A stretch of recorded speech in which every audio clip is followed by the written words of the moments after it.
Hello lovelies. So here you are with the Burnt Out Yogi in beautiful Ubud in Bali. So in this video we're going to be talking about one of the biggest gifts you can give yourself as a Vinyasa and power yoga yogini. If you'd like to know more, then definitely subscribe to my YouTube channel, and you can follow this burnt out yogi who is on her travel adventures and receiving words of wisdom and life lessons from amazing gurus and teachers and healers around the world. What I've seen with a lot of my clients over the last 10 years of teaching yoga, and also what I've noticed in myself, is that we like to push. As superwomen, that's what we do. We work harder, we are determined, we are, completely encouraged to get to the next yoga pose, really hold the posture and then do what we can so we can really, show our strength and that we're independent and we are strong, vibrant women. Whew, which is all amazing, but where does the gentleness come in? Where does the softness come in? The vulnerability? And so this video today is just really one tool that I've learned on how you can bring a little bit more gentleness and a little bit more softness into your strong yoga practice. So the one tip I'm going to give to you is gift yourself a little bit of softness. Softness in your routine, softness when you go into your class, and see if you can just soften into the postures rather than being super strong. This was taught to me this week actually when I went to a Vinyasa class at Yoga Barn. Love that place.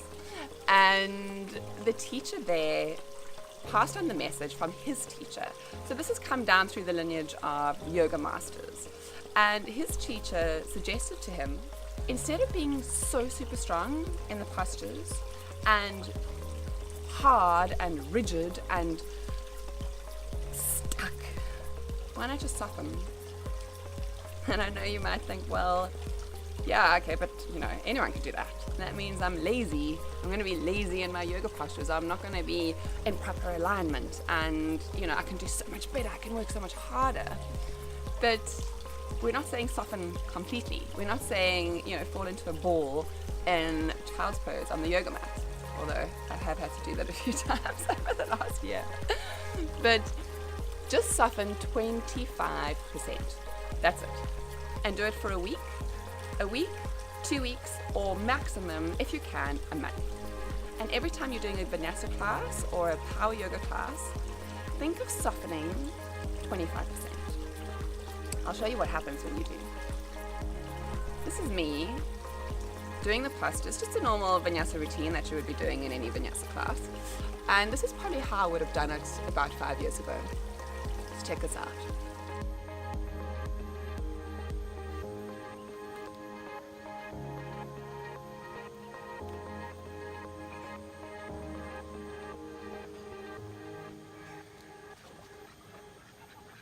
Now what happens? Yes, alignment, great. Everything's linear, everything's diagonal, it's all in one line. Perfect yoga poses, according to textbook. But what happened when I was doing those postures? I'm not sure if you could see, but my jaw was clenched, wasn't breathing, was holding and pushing, strong. And my word came out of it, I was exhausted. That was like 2 minutes of yoga. So imagine doing a full 90-minute class. And by the end of it, you finished. And then the next day, you're stiff, you're sore, your body is shouting at you, you're not breathing. So you are so strong in the postures that you've forgotten to breathe. That's one of the basic limbs of yoga. So yoga's not about postures, actually. The asanas are just one of the 8 limbs of yoga. Pranayama is one of them as well. So breathing is hugely, hugely important. And if you're not doing that in your yoga postures and in your yoga class, then you might as well just be going to the gym and doing a fitness session. The point of yoga is that it's a yoga philosophy, it's a yoga lifestyle, it's a yoga science. And part of that is breathing. And a Vinyasa class specifically is around matching your breath with your yoga postures. So when you're super strong and super hard, you forget to breathe. Now, this isn't just on your yoga mat. We know that this can be in life as well. So all our breathing ends up happening up here. That's where you breathe when you're stressed and you're tired and you're exhausted. You don't actually fully take deep breaths from your belly. So I want you to watch this next sequence. Now this is me doing exactly the same yoga postures, except I backed out 25%.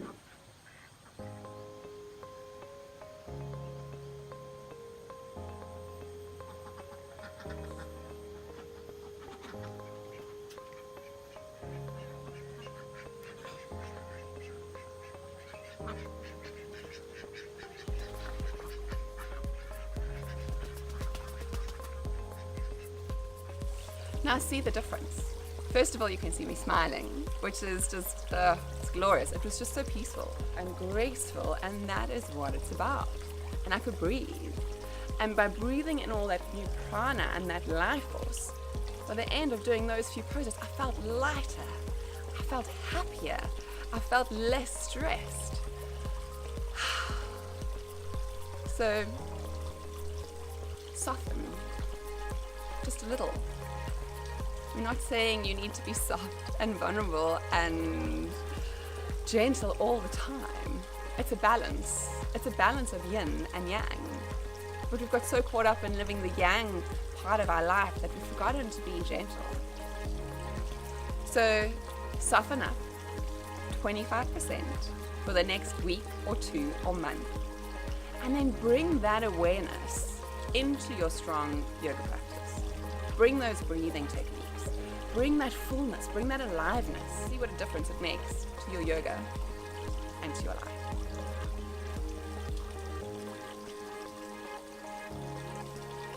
See you soon. Lots of love. Bye.